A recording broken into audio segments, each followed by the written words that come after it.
parasitaria que mencionado es una distribución cosmopolita. Principalmente los afectados son los niños, ¿no? Es muy rara vez se ve en adultos. Y lo que vamos a ver ahora es la descripción de los ciclos de vida tanto de Immunolepis nana como Immunolepis diminuta, cómo son los mecanismos de transmisión, ¿no? El ciclo de vida que ya mencionamos, los aspectos clínicos epidemiológicos y los tratamientos y la medida de prevención que se tiene que saber acerca de este parásito, ¿no? Siguiente, por favor.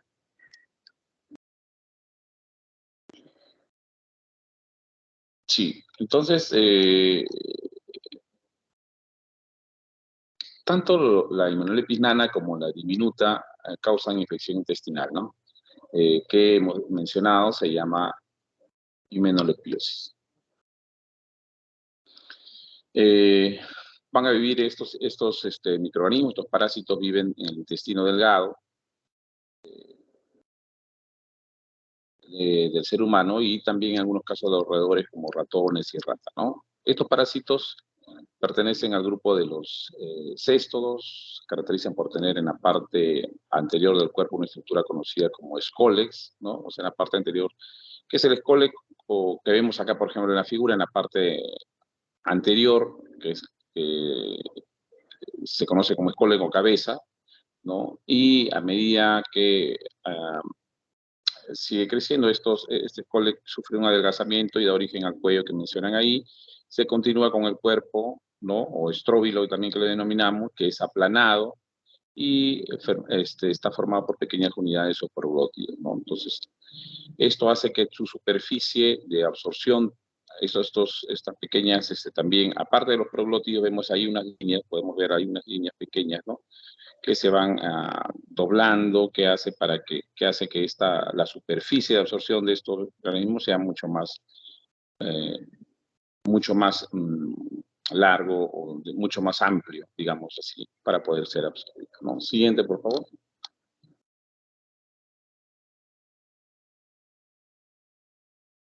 El escólex se encuentra en estructuras especializadas, ¿no? En el escólex, o sea, en la parte de la cabeza que le sirven para fijarse en la mucosa intestinal, como hemos mencionado. En los proglótidos están ya los órganos de reproducción, como vemos en el gráfico, ¿no?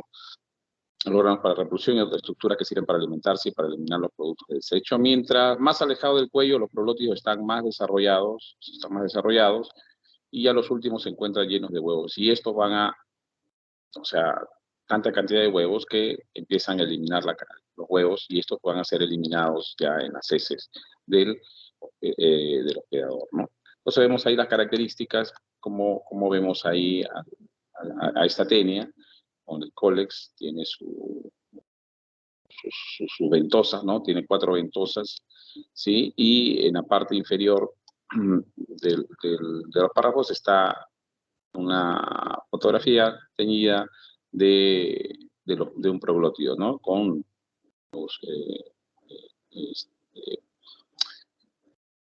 con sus órganos de reproducción que tienen para esto, ¿sí? Y a medida que esto va siendo más lejano a la cabeza o al escólex, estas se van llenando ya con huevos más, se van llenando de huevos listo para eclosión, ¿no? Siguiente. Entonces vamos a ver acá el ciclo de vida de estos parásitos, ¿no? Mencionamos que estos parásitos son blanquecinos, parecen hilos, listones. Vamos a ver unas fotografías más adelante.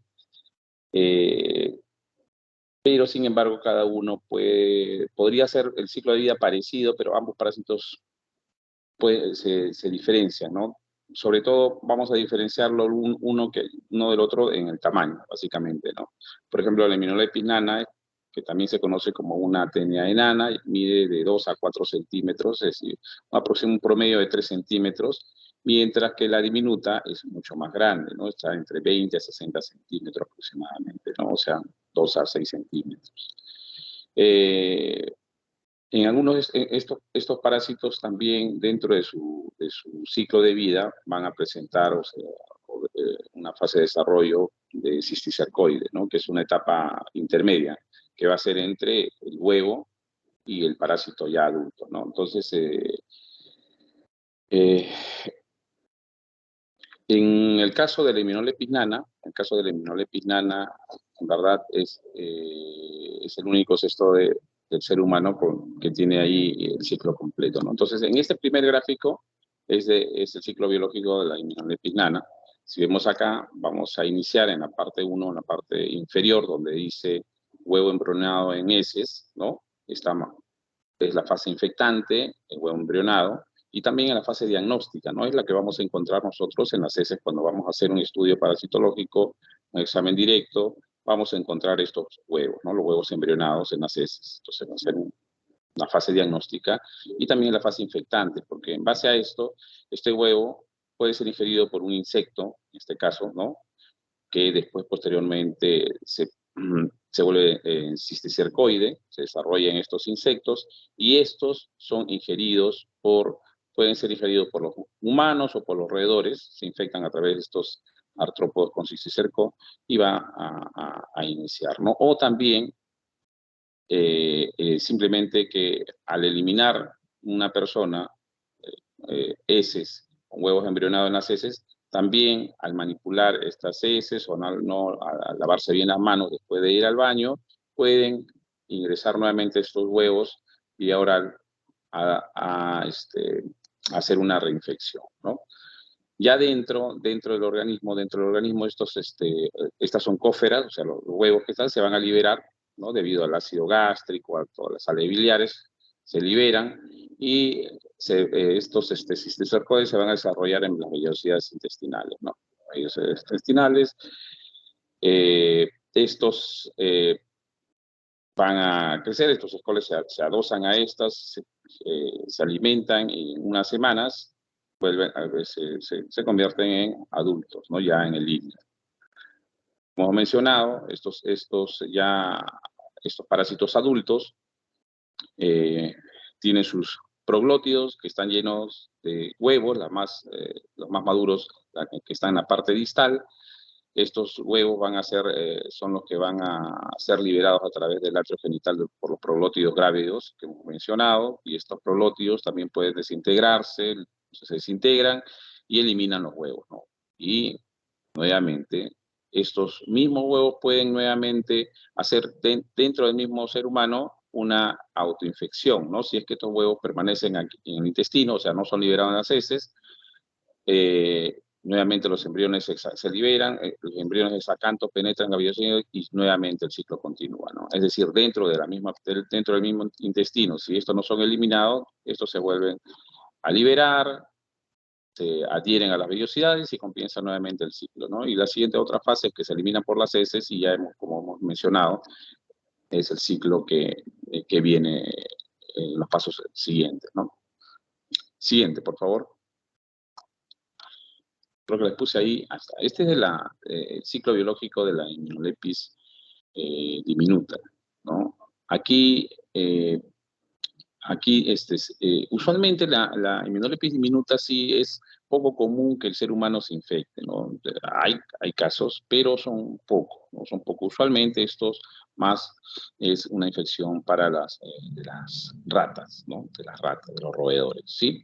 Entonces, igual, ¿no? Mire, acá la persona infectada elimina las heces por los huevos embrionados, ¿no? Que va a ser la fase diagnóstica, la fase infectante de la Immunolepis diminuta, ¿sí? Estos de acá son ingeridos por insectos o artrópodos. Esto de acá, nuevamente, al ser ingerido por los humanos o roedores, se infecta nuevamente al ingerir estos cisticercoides, ¿no?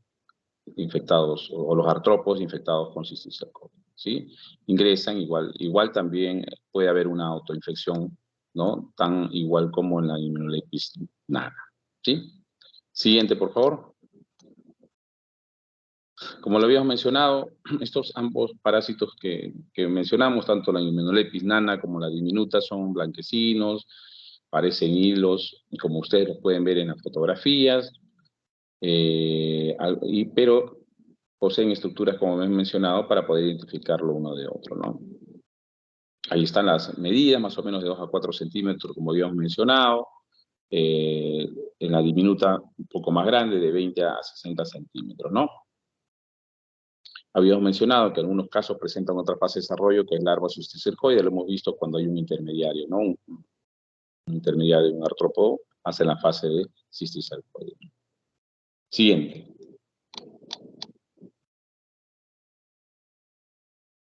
También lo habíamos mencionado, que es el único cesto de ser humano cuyo ciclo biológico completo se puede desarrollar en un solo pero, lo hemos visto ahí, ¿no?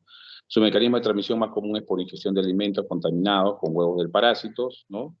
Y estos huevos de parásitos que van a ser eliminados en las heces, ¿no? Entonces, infecta también no solamente al ser humano, sino al ratón, y en su ciclo de vida pueden participar también artrópodos como huéspedes intermediarios, como hemos visto en su ciclo de vida, ¿no? Siguiente. En cambio, en diferencia con la Immunolepis diminuta, que es un parásito de roedores, se infecta accidentalmente al consumir los artrópodos, tal vez en forma larvaria, ¿no? Estos artrópodos que pueden ser los huéspedes intermediarios son las pulgas, escarabajos, cucarachas, tijeretas, ¿no? Estos son los huéspedes intermediarios, ¿no? Que pueden hacer. Entonces, siguiente.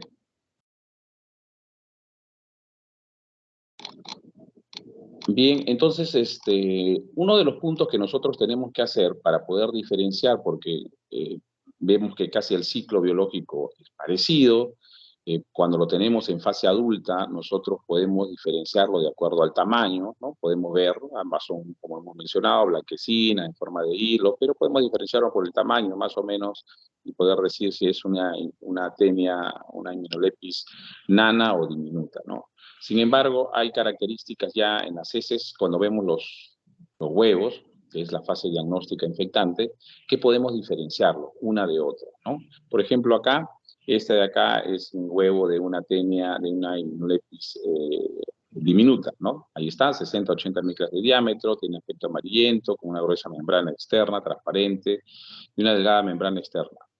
Puntos acá importantes, los ganchos que presentan, ¿no? Se presentan 6 ganchos expuestos en forma de abanico, a veces están en forma paralela, y entre dos membranas existe una matriz gelatinosa incolora, ¿no? Acá. Entonces vemos acá una fotografía electrónica al lado derecho y en la parte inferior un examen directo de cómo se ve. Uno con yodo, con Lugol, y al lado derecho en forma directa, ¿no? Entonces, lo que podemos ver acá en la microscopía electrónica son los ganchos, ¿no? Vemos ahí los 4 ganchitos.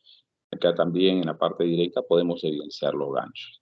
¿Qué es lo que diferencia? Ya, eso también tiene la Immunolepis nana, sí, pero tiene además otras características que lo podemos diferenciar. Siguiente, por favor. Ya, ahí acá está, ¿no? Entonces, acá es la Immunolepis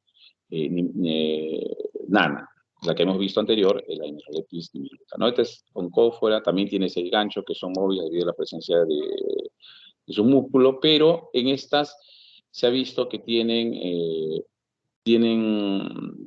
filamentos polares, ¿no? Que se encuentran, las protuberancias que emergen de 4 a 8 filamentos polares. O sea, creo que ahí de repente, no sé, en el lado derecho, en la fotografía derecha, ahí podemos visualizarlo. Es decir, dentro de la parte de la membrana, la parte más interna, la parte más oscura, que es la oncósfera, ¿no? En las partes distales de esta oncósfera podemos ver ahí unos filamentos, ¿no? Que se denominan filamentos polares, ¿no? En ambos extremos, unos filamentos de 4 filamentos más o menos, 4 8 filamentos polares, que lo diferencian de la Immunolepis diminuta, ¿no? Entonces, vamos a ver los ganchos, sí, perfecto, entonces es una Immunolepis, perfecto, pero quiero ver si tiene los filamentos polares. Entonces, dentro de esto voy a buscar esos filamentos polares, y si los encuentro, entonces puedo hacer la diferenciación, ¿sí?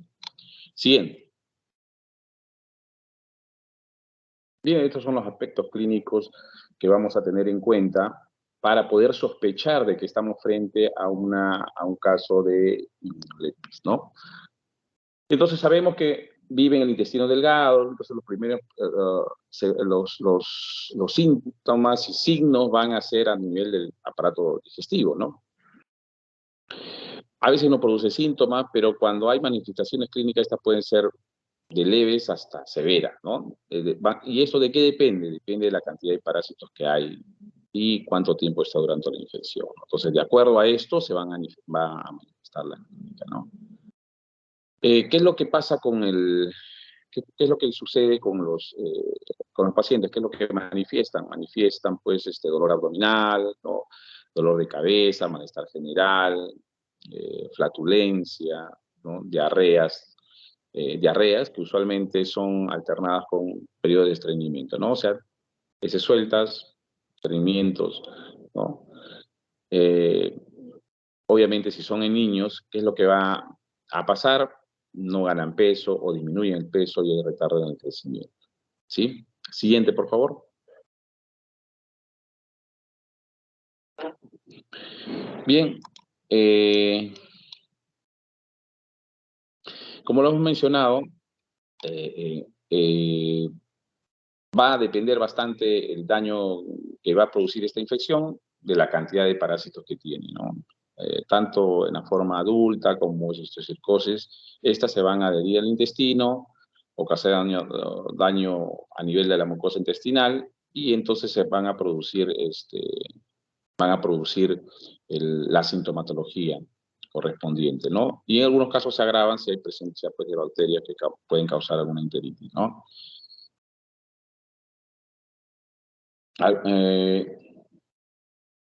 Estos parásitos también pueden causar daño tóxico o alérgico, por eso que nosotros en el hemograma vamos a encontrar un aumento de eosinófilos, ¿no? Aumento de eosinófilos, ¿no? ¿Por qué? Porque estos parásitos van a eliminar dentro del lumen intestinal moléculas productoras moléculas que son productos de su proceso metabólicos y que son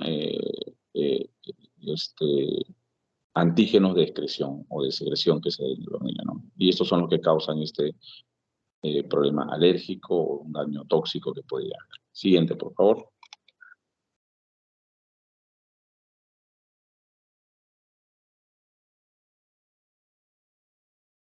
Se han caracterizado, se han hecho estudios que en infecciones masivas con más de 15.000 huevos por gramo de heces, el daño de la mucosa intestinal puede ser muy extenso, ¿no? Entonces, eso también habría que hacer un estudio de esto, ¿no? Para ver cuánto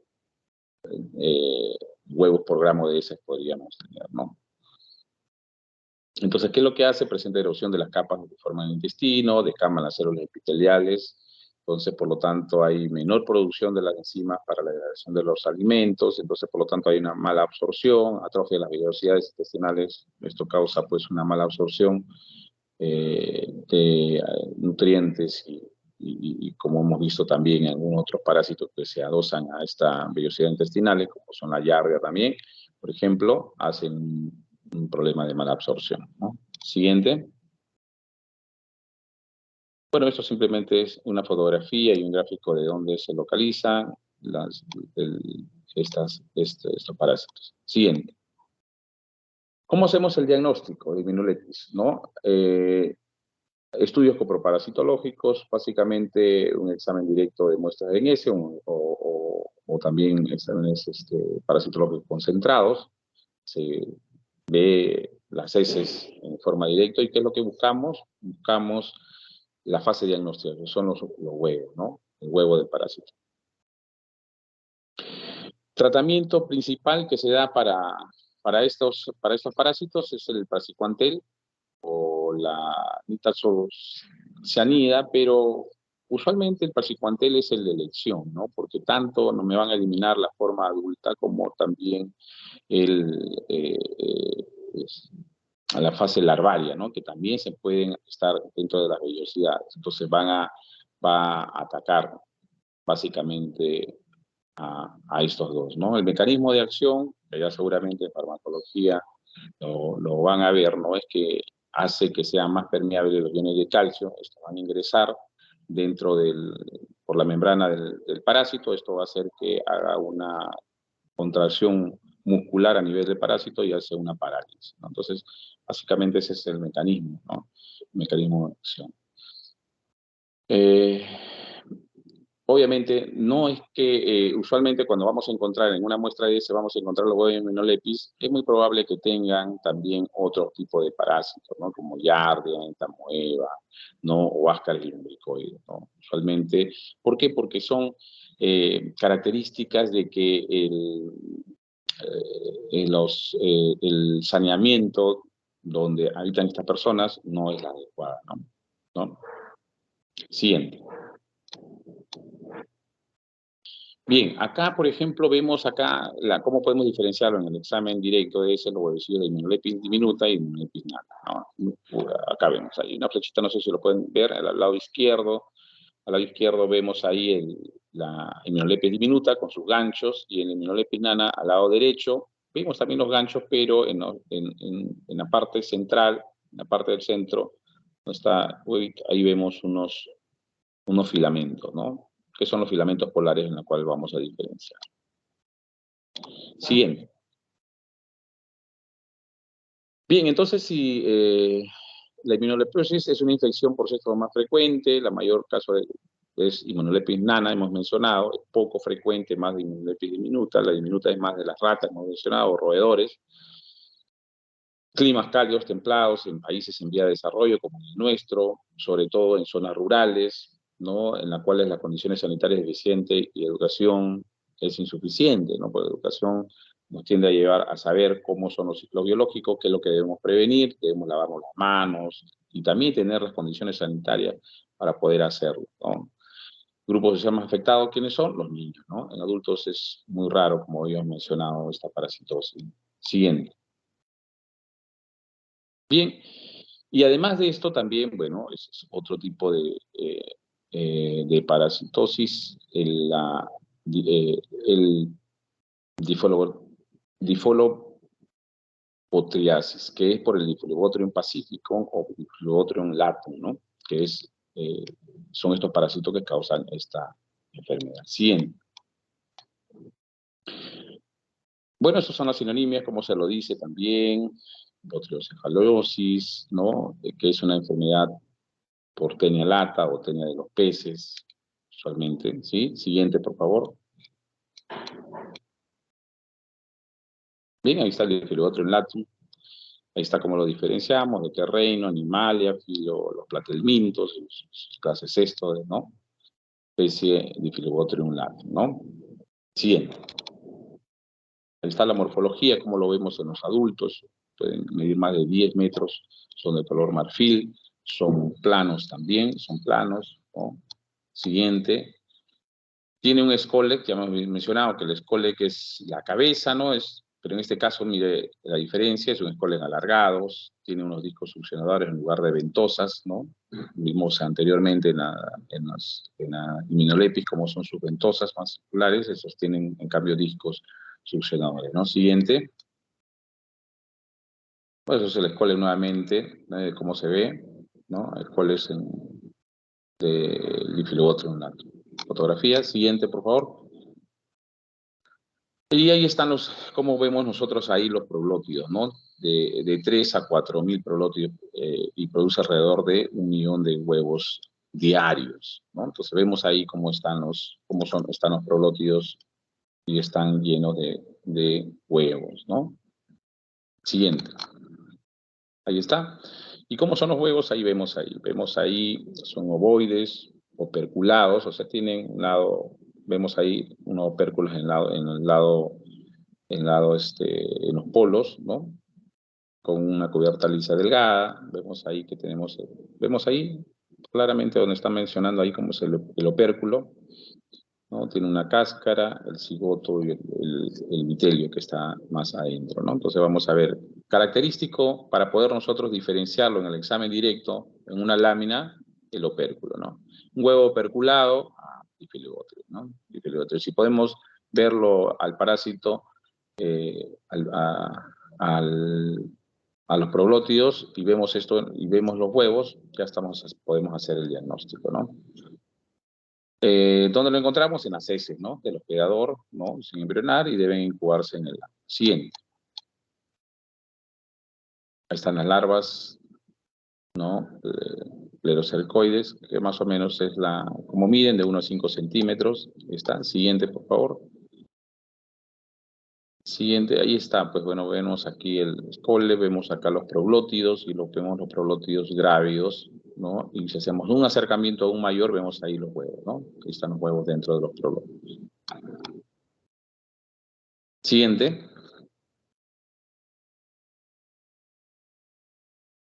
Como la transmisión ocurre por consumir pescado fresco, crudo, o sea, tenemos acá muchos casos, porque acá nosotros somos, nos gusta comer el pescado crudo, ¿no? Como el ceviche, ¿no? El ceviche. Pescado fresco crudo, tiene hospederos intermediarios, los crustáceos y peces de agua dulce, ¿no? Siguiente. Bueno, esta parte de la siguiente, la epidemiología global, parasita en el intestino delgado de diversos mamíferos piscívoros, hospedador definitivo, incluido perros, gatos, humanos, ¿no? ¿Dónde va? En los países nórdicos, Rusia, Alaska también, ¿no? Siguiente. Ese es el ciclo biológico más simple y más explicado también. Hay otro gráfico en la siguiente diapositiva también, cómo es el ciclo biológico, cómo se contagia. Entonces vemos acá cómo estos céstodos, ¿no? Como cualquier otro, viven en la luz del intestino delgado, como se fija el cólica, la mucosa intestinal, ahí viven, no hay parasita. Ahí está el adulto. Estos van a eliminarse en las heces, los huevos, ¿no? Los huevos no embrionados, ¿no? En las heces, ¿no? Estos huevos embrionados van a estar en el agua, ¿no? Se van a incubar acá con coracidio, y estos son ingeridos por los crustáceos, ¿no? Estos crustáceos son ingeridos por peces de agua, ¿no? Los peces de agua, viene otro pez mayor depredadores que los ingieren a estos, y el humano los ingiere estos cisticercos, ¿no? A los peces infectados. Con esto lo come crudo y nuevamente se produce el ciclo biológico, ¿no? Siguiente. Bueno, acá lo vemos un poquito más claro. Siguiente. Bueno, aquí ya todas sus fases, de la CDC. Vemos ahí, en la fase diagnóstica, en la fase inferior, empezamos ahí, ¿no? La parte amarillita ahí, con los huevos no embrionados, que es la fase diagnóstica, que son eliminados en la heces. Esta es la fase diagnóstica, pero no es la fase infectante, ¿no? En la fase diagnóstica, ¿por qué? Porque lo vamos a encontrar en la heces y vamos a ver ahí los huevos superculados y ya, bueno, es un difilobótico, listo. Esto pasa, ¿no? Con coracidios, que son liberados de los huevos ingeridos por los crustáceos. Estas larvas procercoides en la cavidad corporal de los crustáceos se van a quedar ahí. Estos crustáceos infectados son ingeridos por peces de agua dulce, ¿no? La larva procercoide se desarrolla en la larva plerocercoide. Viene un pez depredador, como ya he mencionado, ingresan estos peces infectados y el humano lo ingiere o come carne cruda, mal cocida, de pescado infectado, ¿no? Y se produce nuevamente el ciclo biológico, se adhiere a la mucosa intestinal, eliminan los huevos, estos se eliminan, ¿sí? Y los proglótidos eliminan los huevos inmaduros, nuevamente se produce el ciclo biológico, ¿sí? Siguiente, por favor. La clínica asintomática la mayoría, ¿no? Pero si presenta alguna sintomatología va a ser igual, ¿no? Porque es a nivel intestinal, entonces puede producir diarrea, fatiga, en algunos casos podemos observarlo en su hemograma, anemia con los glóbulos rojos aumentados de tamaño, anemia megaloblástica. ¿Por qué? Porque como se adosan en el intestino, en la segunda porción del duodeno, hay una mala absorción de la vitamina B12, ¿no? Síntomas neurológicos, en algunos casos obviamente por los cistocercos, alteraciones del equilibrio, sensibilidad profunda, hiperamilia. Siguiente. ¿Cómo hacemos el diagnóstico? Y pues en la fase del ciclo biológico es identificar los huevos, ¿no? El parásito en las heces. Y si podemos nosotros detectar el parásito adulto, que usualmente no se eliminan todos, sino una parte del parásito, ¿no? Como he visto, hasta 20 metros se pueden medir, o metros. Ocasionalmente pueden verse estos proglótidos, ¿no? Pueden verse los proglótidos, pero usualmente lo que podemos saber es, ¿no? Son los huevos, ¿no? Los huevos del parásito, ¿no? hasta 10, más de 10 metros pueden medir estos parásitos. Entonces, por lo tanto, lo que vamos a ver o que se eliminan las heces son parte del parásito proglótico, ¿no? Siguiente, por favor. Tratamiento, el praziquantel, hemos mencionado también cuál es su mecanismo de acción y es el tratamiento de elección para eso, ¿no? 10 miligramos por kilogramo de peso, ¿sí? Dosis única, se repite las 12, ¿no? Prevención, correcta cocción o conservación del frío de pescado para poder evitar estas infecciones por este tipo de parásitos. Siguiente, por favor. Creo que con eso habíamos concluido estos dos tipos de parásitos, que ambos son tenias, características similares, unas que son el agua, otras que vamos a encontrar, ¿no? Con algunos alimentos contaminados o con artrópodos en forma incidental que podemos nosotros ingerir, ¿no? Bien, no sé si tuvieran alguna pregunta.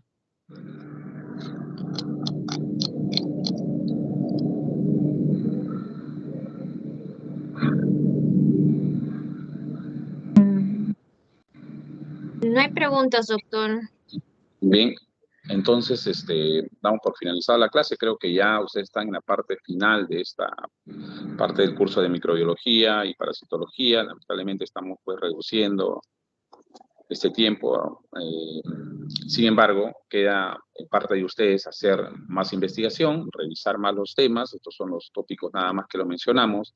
De parte del alumno de medicina tiene que empezar a buscar información, investigaciones acerca de cómo, en algunos casos, por ejemplo, ahora se mencionan que estas tenias o el Enterobotrium o la Immunolepis nana puede también estar llevando el cáncer, ¿no? Se ha visto algunos casos, algunos estudios. Entonces, buen punto para hacer inicio de búsqueda bibliográfica al respecto, ¿no? Y de qué cosas más van apareciendo para poder nosotros tener la información necesaria ya como médicos y poder enfrentarlo, ¿no? Y poder buscar también la solución al tema, ¿no? Pero punto importante para la parasitosis es la prevención, ¿no? Lavado adecuado de manos, buena eliminación de excretas, ¿no? La educación a la población, ¿no? Y básicamente parte del Estado también es de proveer pues de agua y desagüe a nuestro Perú.